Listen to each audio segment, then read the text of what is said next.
Hi, I'm Mark Winkel, and you are watching the Mid-Atlantic Esports Conference on Twitch.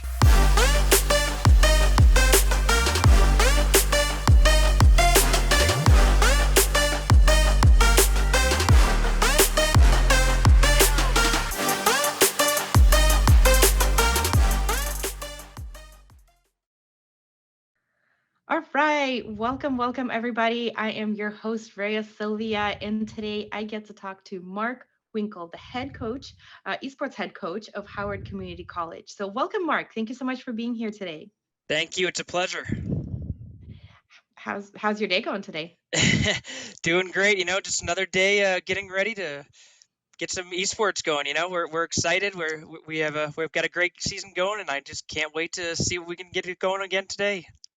That's awesome. That's awesome. And so we were actually talking before we started recording, and we were trying to figure out, how long Howard has been doing this, been participating in the MAC, and both of us kind of lost track of the years. But let's just say that y'all have been here from the beginning. So it's actually really exciting to talk to you because we can track the progress both of your esports program, but also like your participation in the MAC, and like seeing how you grow over time is always really exciting. But let's start with just talking about Howard's esports program. Can you tell us how it began, and then we'll sort of talk about where it's going next. Yeah, the origin story of the Howard Community College esports is quite a funny one. Actually, it's my fault.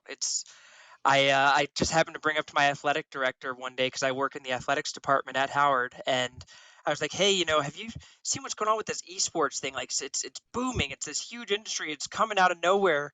Maybe we should get involved in this."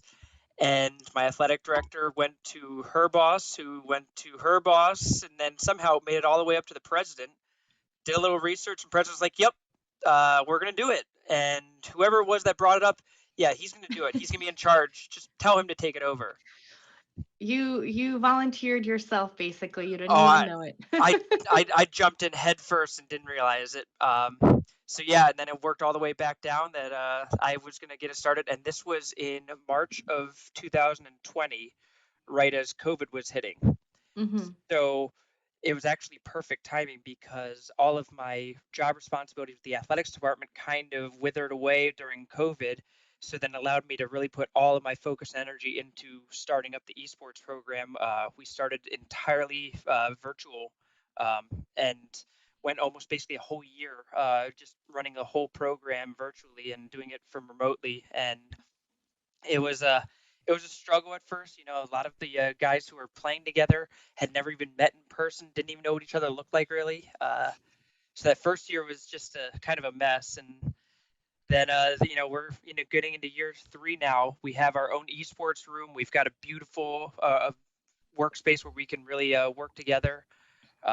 We're over 55 student athletes that are full-time members of the esports program at Howard, and which is difficult with only 20 gaming stations. So we've got to do some rotating at times during practices, but it's the whole program has boomed far quicker and more successfully than I could have ever imagined 3 years ago. So that sounds amazing. And 3 years, it doesn't sound like a long time, but for an esports program, that's actually, I think, the longest that I've heard of, like an esports program at a college, because all of them are fairly new. So, can you tell me a little bit about the growth? I'm just interested because you said it boomed. So, like, how many athletes did you start with? You said right now you have 55. Um, like, how did you even like go about finding the first people to participate? So I was very fortunate when we were first starting out. I had the whole campus behind my back. We had a meeting of high-level people in admissions, marketing, outreach, technology, networking. I had facilities, project management. There was this huge meeting of these people that were all numerous pay grades above my own, and they were taking direction from me, thinking that I knew what I was doing, which I kind of faked it long enough until we got it going. But basically, I had an idea, and they put together a plan on how we could make this idea happen.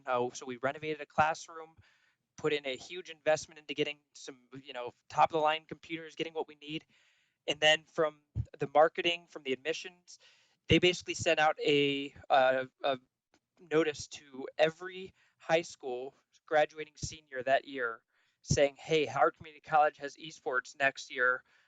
If you're interested, reach out to us." So we did a whole marketing campaign to the local communities, and then we had an on-campus, pre-academic year event where I was at a booth basically as part of a number of different campus event or organizations, and lo and behold, I had the longest line out of anybody. I had a line going out the door of kids that were interested in joining and parents who were very skeptical about it, but I had to talk them into this saying, listen, this is real. This is intercollegiate athletics. It really is.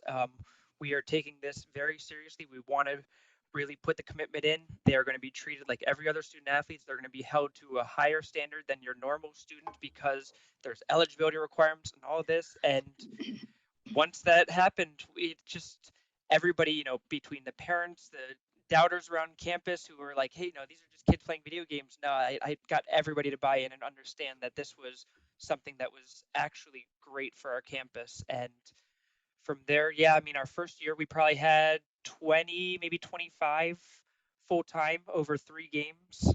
And then it's just grown and grown and grown ever since. Also very proud of the fact that our female participation has grown immensely over the last few years, to the point now we are, I think, at 15% female membership. I will continue to work towards 50-50 male to female ratio. That's my goal all along because I would love to see more and more females get involved because that's just a goal of mine. I want to see the ultimate diversity on our team, and we're really working towards. And I'm very proud of. We've had some fantastic female members on our esports team, and I love seeing it. Okay, so okay, there's a lot to unpack there. Like you said, so many exciting things that I want to talk to you about.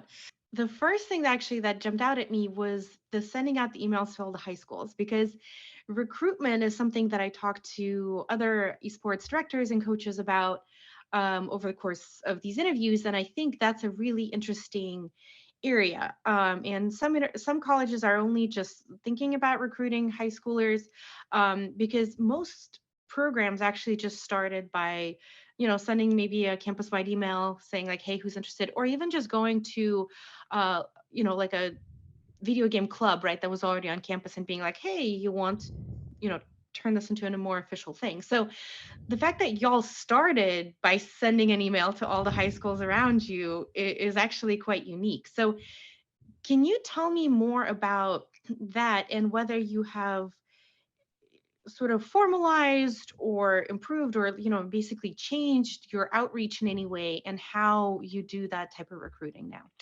Yeah, so I've really done my best to try to get some outreach and recruitment. A lot of it, is just social media and being able to really put the name out there as much as I can. But I'm on several different recruiting databases. I'm fortunate enough one of the best players I've ever recruited has been here now for 2 years and has become an assistant coach for me. And I got him from a couple of counties away, and he before moving to Howard County was like commuting an hour each day just so that he could be a part of our program. So I was always very proud of that one. He's become a fantastic member of our Overwatch 2 team and then just developing into more coaching also. So we do make sure to try to recruit as much as we can outwards. The other big initiative that we've taken is I have partnered with the Howard County Parks and Recs for the local community. And we are actually working together now on creating a high school esports league that Howard Community College esports program is going to help run and kind of host it. And so we're working on this partnership to really help develop an esports league in the county for high school students, for the different high schools to really be a part of. And then obviously by that, it helps create a nice little recruiting pipeline for us here at Howard Community College and making them understand. So it's, it's I a was going good to say you're partnership. making your own pipeline there, which Oh is yeah, no, great. it's entirely selfish. There's no question about that. No, we really we feel like that's the best way to recruit because obviously it's not like traditional athletics where I can just go to a soccer field or a basketball court and just be like, hey, that kid's good. I'm going to go recruit that kid. It doesn't work that way in esports. So you have to get creative and trying to find new ways.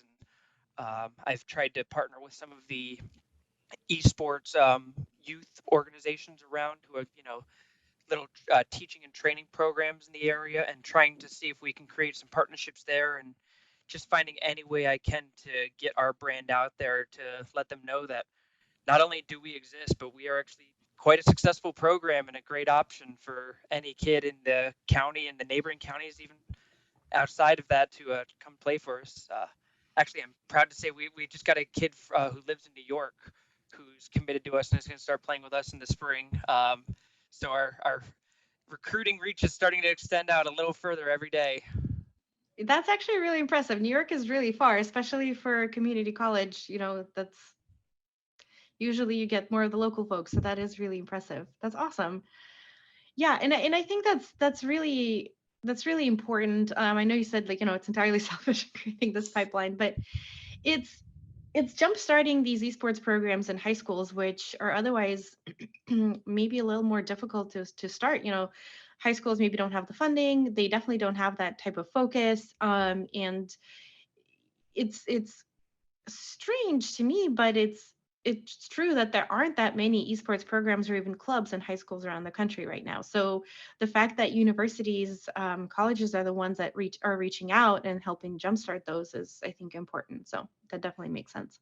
It actually started. I had several high schools, their athletic directors in the area, reach out to me and ask for advice on how they can get an esports program going because they saw what we were doing and how successful we were, and wanting to get involved in that. And then it kind of started the train of like, well, maybe we should get something going, and that's where the Howard County government got involved, with the Parks and Recs, and it just kind of started the whole ball rolling. So I definitely think that there are plenty of people out there that recognize that this is the growing trend right now and that everybody wants to try to get involved with it, but there's a lot of people that don't know how to. And having universities like us where we're trying to help show them the way because we've just done it, it's certainly useful.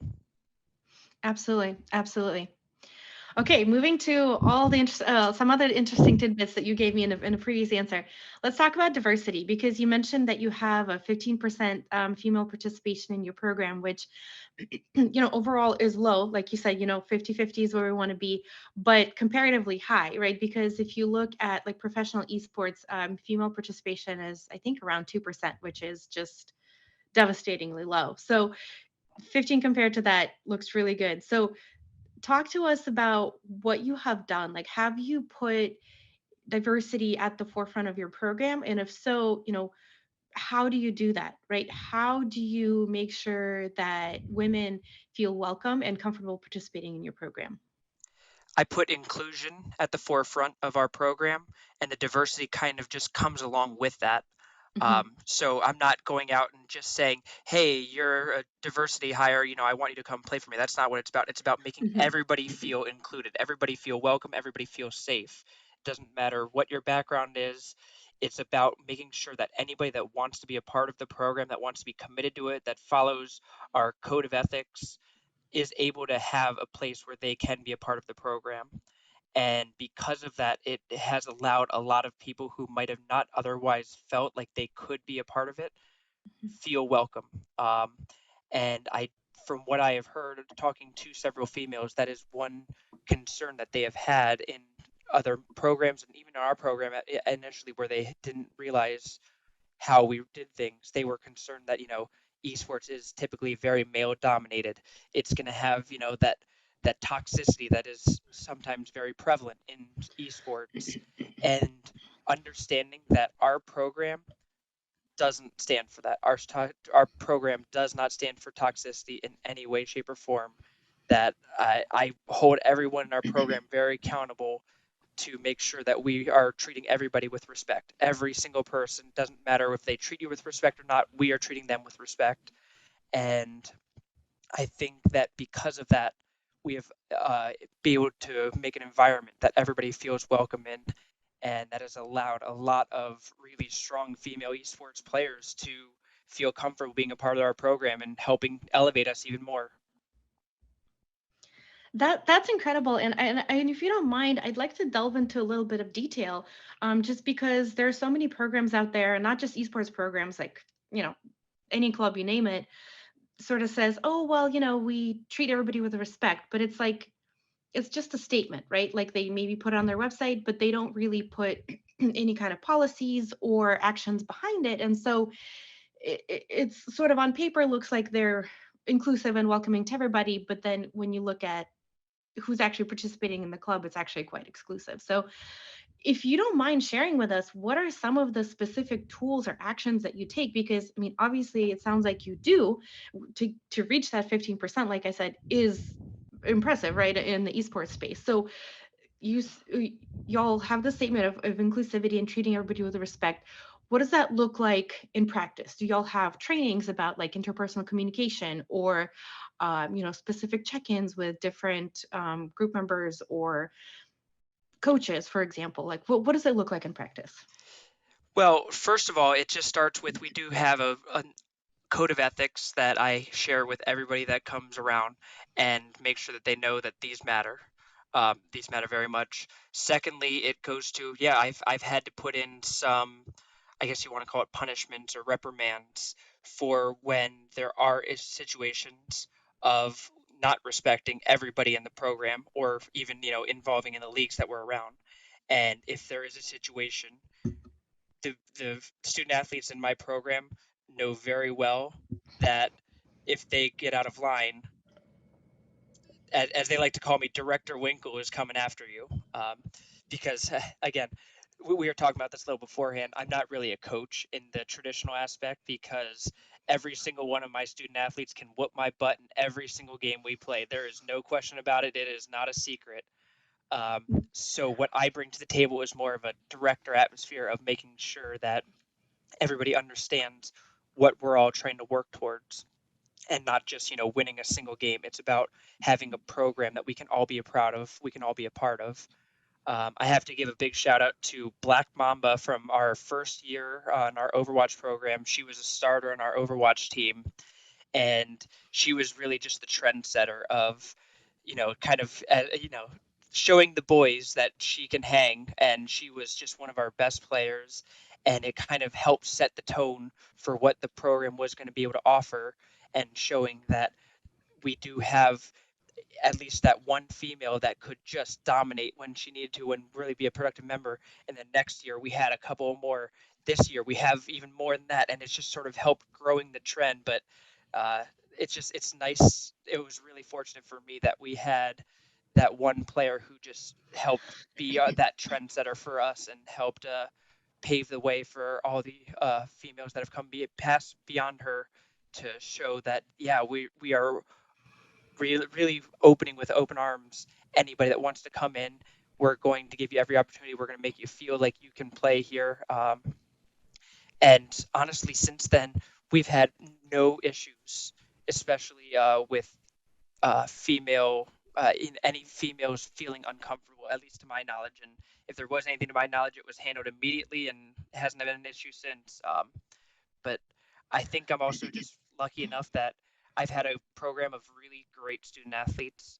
I'm lucky that well they've all really respected the code of ethics, and um, they've created their own little civilization. They understand that they are allowed to create this world in the esports room that they want, and that they know that in order to be able to do that, to be able to create the world they want, they need to make sure that they follow those rules of being respectful, and allowed us to have the success that we have, both in terms of on the field of battle as well as being able to create the program that everybody can be proud of. I think that last one is an important point. Like the fact that you said they created their own civilization. That sounds like Sims, but no. It really is. I'm not even kidding.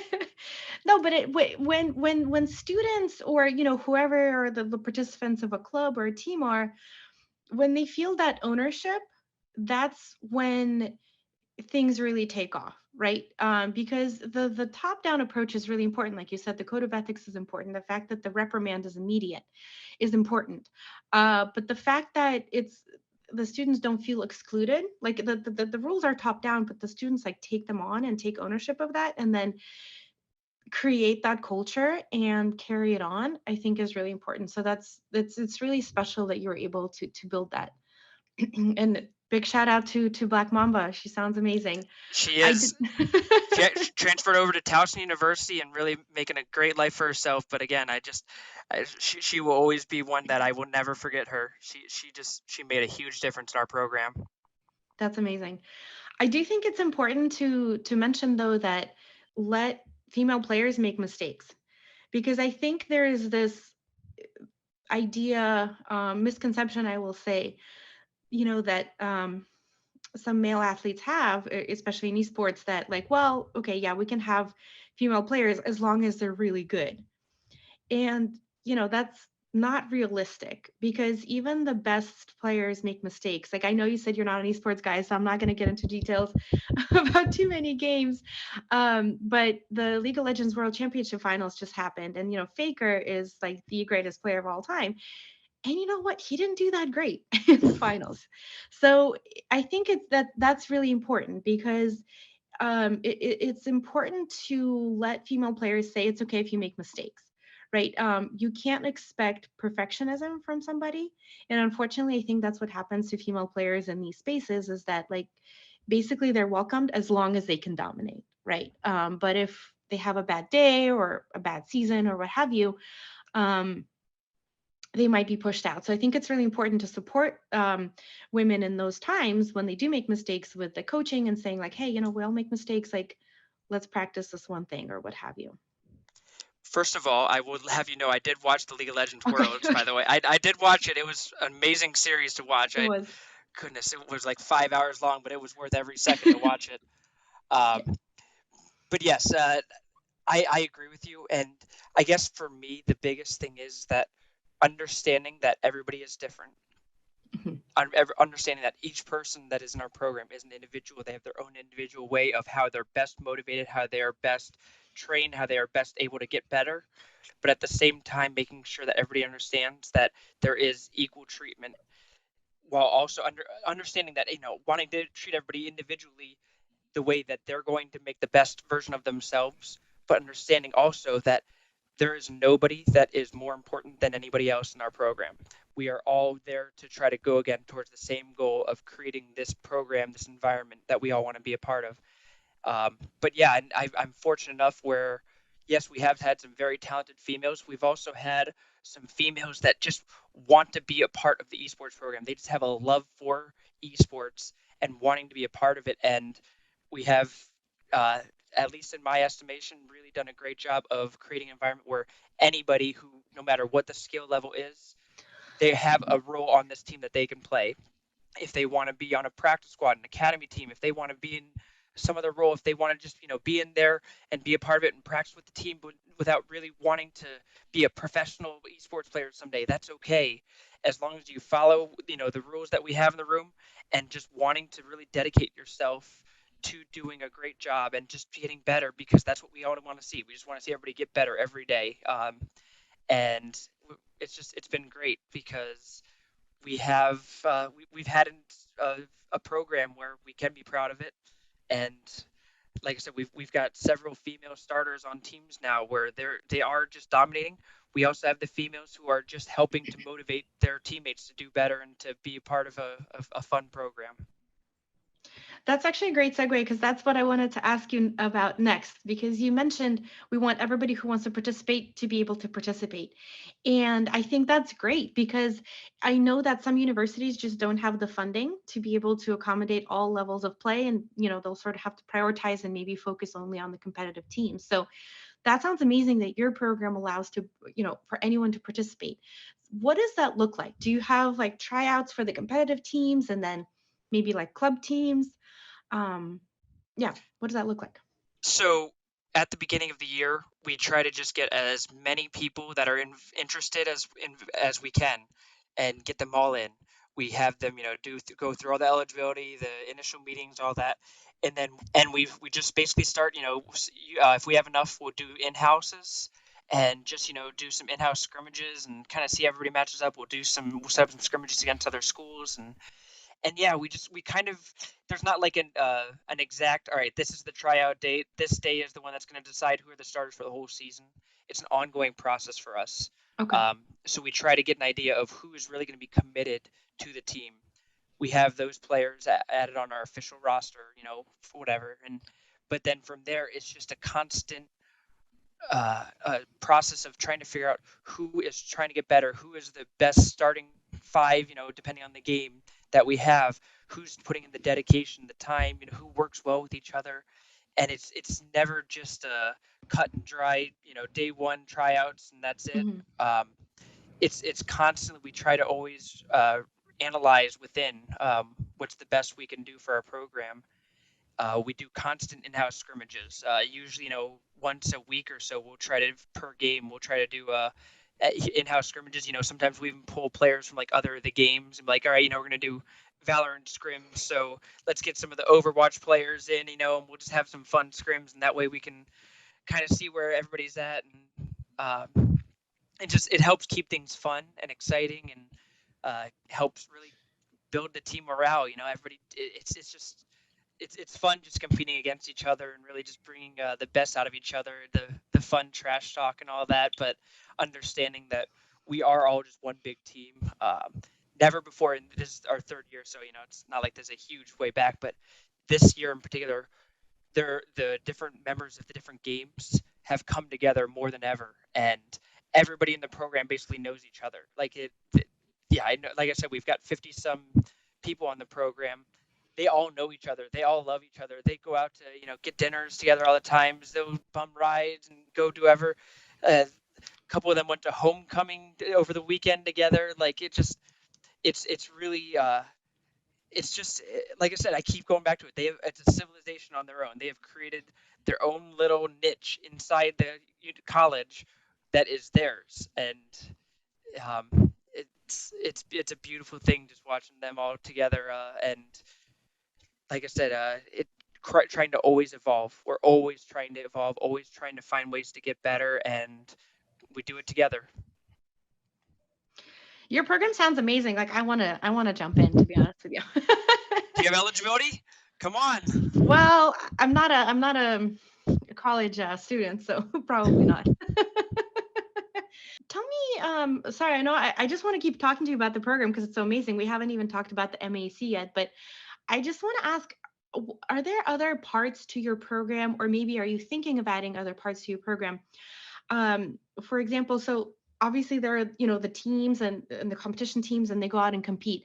But are there other parts for folks who are interested in esports, but maybe aren't interested in being athletes? So the one aspect I always think about is production, obviously, because that's what I'm doing here. So are there folks that maybe cast your games, right, like shoutcasters or event hosts, production folks that actually edit those videos and put them on, I don't know, your school's YouTube channel or something like that? So are there other parts like that to your program? We have been working more and more towards trying to increase the ability to do that. Actually, last year was probably our best year because we did have several student athletes on the program that were interested in doing all of the casting, all of the production, all that, and we really did some fantastic things with it. Um, Unfortunately for us, community college, there's a lot of turnover from year to year, and several of those really important production members are no longer at the college. So it's kind of taken a step back a little this year, but we are always trying to find ways of, if you want to be involved with something like production, with casting, we have the capability to do it. We have the infrastructure to do it. We just need to find the right personnel that are wanting to take that on. So that's always something that we have an eye towards. I'm trying to convince the college to give me another classroom that I can use as like a studio Studio. production room. Yeah, it's a work in progress. I get made fun of on the campus all the time for trying to just always ask for more. I'm never satisfied. I'm always trying to get more, but that's my job, right? I've got to fight for That's my your job. program, and I try to get more and more as much as I can. So, um, yeah, we have the ability to try to add that, and we certainly want to. Um, and I'm always open. We have some social media accounts that they kind of waver in terms of how much uh, they're getting used. Yeah, if somebody came in and be like, I would love social media, I love doing all the promotion, all that. Here's the accounts. Go have fun. Go take that on, make it your own. So I'm certainly always willing to, if there's somebody that wants to take on something, take on a role and do something more. Like I have sometimes if somebody wants to be more of a coach, Sure. Even if you're on the team, yeah, you can be a coach, go on, take more of a coaching role. I'm always open to a good idea. Everybody in the program knows that if they have a good idea, they can come to me. I'm probably going to say yes, unless it's just ridiculous. And I get some of those. Don't get me wrong. There's some ridiculous ideas, but for the for the most part, if they come to That's you how with a you good get the idea, good ones, though. You brainstorm, you weed out the ones that are crazy. that's true. That there have been some crazy ideas that have turned into useful ones. That is absolutely true. Um, yeah, but I'm always open to a good idea. That's awesome. That's awesome. Okay, well, I don't want to keep you here all day. Well, I actually do, but I understand that you have other things to do. So let's just turn to the MEC. Tell us about which teams are competing there from Howard Community College, which games, and how did you guys do this season? Yeah, so we did 3 games this year. We did Overwatch 2, Valorant, and Rocket League. Our Overwatch 2 team, unfortunately, not having their best year. We had an amazing year last year in Overwatch, and we had some team turnover. The switch to Overwatch 2 has been tough for everybody, I'm sure, with it Mhm. being mid-year. So that's going to be something where we're really going to have to try to develop that a little bit more. But the Valorant team, I believe we're sitting at 4-2 right now. They're having a great year, especially because this is the first year that we've had Valorant in our program. And a big shout out to Bandit Backa for really. He came to me almost a year ago today and said, "Hey, we need to get Valorant at Howard Community College." And he came to me with a plan. He came to me with a list of student athletes that were already at the college that were interested in the program. We had a meeting about, hey, these are my expectations. If you want this, I'm going to need you to take on this, this, and this. And he did it. And he has really turned that into a strong team. And I give him a lot of credit for that. So they're looking really good. And then there's our Rocket League team. And last I checked, I believe we're 5-0. We're only undefeated team in the MAEC for Rocket League. They're just unreal. Big shout out to Arrow. That man is just on another level. He's taken over the captain's role last year and just continues to get better. We've got an amazing coach who's been helping them elevate their game. We've got Newble, who is now in year 3 at a community college. Don't tell anybody, but he's still sticking around. He just can't seem to bring himself to leave Howard Community College, and I'm not complaining. I love that guy. And then we have our rookie, our freshman, Joe Biden, who has stepped in, taken over for a legend in Logs and Trees, who the last 2 years has been an amazing member, but he graduated, moved on, actually got a full-time job in an esports league, which, big credit to him. And now we've got our freshman coming in, and he's been just able to take the program to a whole nother level himself. So those 3 are just playing at a phenomenal rate right now, and I have been assured that they are not expecting to lose even a single round the rest of the year. They like to talk a big game, but usually they can back it up. So I have no doubt believing them. That's awesome. Well, so Mark and I are pre-recording this before the actual winter games that are happening here in a couple of weeks, but y'all are watching it during the winter games. So, we're sort of speaking to you from the past here, but I'm curious to see how Howard University or community college, excuse me, does in the winter games, and I'm definitely rooting for y'all, especially for the Rocket League team, because that's like going undefeated. That's pretty incredible. Thank you. Yeah, I can't wait to see what they can do too. I know we're all excited to get down to Shenandoah University. We're thrilled that it's going to be an in-person championships. Um, there's a lot of excitement in the air to be able to go down there and be a part of it for a LAN event. And I have a lot of confidence in my players. I have no doubt in my mind that we're going to be bringing a trophy back to Columbia, Maryland. I can just tell you that right now. You can feel it. Yeah. That's awesome. That's awesome.